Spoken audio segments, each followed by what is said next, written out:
কালি দুটামান কথা ৰৈ গৈছিলে, সেইকাৰণে আজি পুনৰ জুপিটাৰ ৰেট্ৰগেটৰ ওপৰত ভিডিঅ'টো বনাইছোঁ যে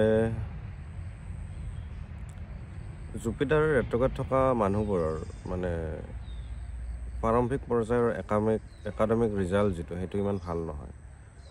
স্কুলত ভাল ৰিজাল্ট নকৰিব পাৰে, কাৰণ দেখা যায় যে তেওঁলোকৰ ভালপোৱা বিষয় এটা বা দুটা হৈ পৰে বা এটা হৈ যায়, আৰু সেইটো বিষয় পঢ়োঁতে বা সেইটোৰ ভালপোৱা ইমানেই বাঢ়ি যায় যে বাকীকেইটা ছাবজেক্টত তেওঁলোকৰ ইণ্টাৰেষ্ট নাথাকে। সেইকাৰণে দেখা যায় তেওঁলোকৰ একাডেমিক ৰিজাল্ট এটা খুব বেছি ভাল নহয়। পিছৰ পৰ্যায়ত ভাল হ'ব পাৰে, কাৰণ বুজি উঠাৰ পিছত। কিন্তু যিমান ৰেট্ৰগেট জুপিটাৰ থকা মানুহ মই লগ পাইছোঁ, কিন্তু তেওঁলোকৰ ৰিজাল্ট খুব বেছি এটা ভাল নহয়। কিন্তু তেওঁলোকৰ নলেজ কিন্তু সাংঘাতিক। নলেজত তেওঁলোকক কেতিয়াও হৰাব নোৱাৰে। তেওঁলোকৰ ঈশ্বৰ প্ৰদত্ত কিছুমান নলেজ থাকে, ঈশ্বৰৰ আশীৰ্বাদ লৈ মানে জন্ম পায়, আৰু তেওঁলোকৰ এইটো ফেইলৰ হৈ মানে নলেজটো আহৰণ কৰে। তেওঁলোকে ভাবে যে মই এইটো বস্তু নাজানো, সেইটো মই জানিবই লাগিব।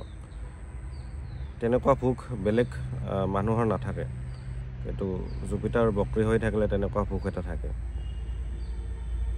সেইকাৰণে তেওঁলোকক বহুত চেষ্টা কৰা দেখা যায়, আৰু তেওঁলোকে ফেইলৰো হয়।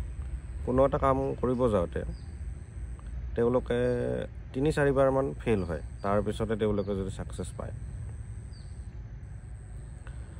আৰু তেওঁলোকক গুৰুৱে কেতিয়াবা মিছগাইড কৰাও দেখা যায়, বা ভুল গুৰুৰ ওচৰত থকাও দেখা যায়।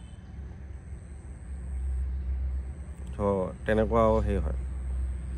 আৰু জুপিটাৰ ৰেট্ৰগেট থাকিলে মানুহজনৰ অলপ ডিপ্ৰেছিভ টেণ্ডেঞ্চি ডেভেলপ হয়, কাৰণ তেওঁলোকে ভাবে মই ইমান জানো, মোৰ ইমান নলেজ আছে, তথাপি মই একো কৰিব পৰা নাই। তো এটা পৰ্যায়তলৈকে ডিপ্ৰেছিভ টেণ্ডেঞ্চি আহে, বা ডিপ্ৰেশ্যনত কিছুমানে গুচি যায়। এইটোৰ পৰা এটা বুজিব পাৰি যে আপোনাৰ নলেজৰ পিছত ইমান দৌৰিব নালাগে। যিখিনি আপোনাৰ নলেজ আছে সেইখিনিৰে আৰম্ভ কৰক, মই সেইটো ভাবোঁ। আৰু নলেজটো আপুনি যিহেতু নলেজৰ ভোষা, নলেজৰ কাৰণে আপোনাৰ ভোক আছে, ত' সেইখিনি আহৰণ কৰিয়ে থাকিব আৰু আগুৱাই গৈ থাকিব। আৰু গুৰু পাছতে অলপ সাৱধান হ'ব লাগে। আৰু এটা বস্তু মনত ৰাখিব যে যদি আপোনাৰ চাৰ্টত জুপিটাৰ বক্ৰী হৈ আছে, ৰেট্ৰগেট হৈ আছে, আপোনাৰ এবাৰত কাম কেতিয়াও নহয়। ৩-৪ বাৰে সেইটোত এফৰ্ট দিব লাগিব, তাৰপিছতহে কামটো হ'ব। চ' এইখিনি কথা মনত ৰাখিব। আৰু এইখিনি আচলতে ৰেমেডি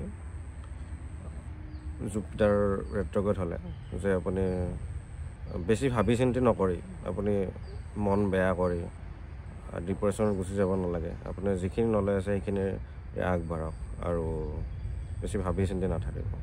ধন্যবাদ।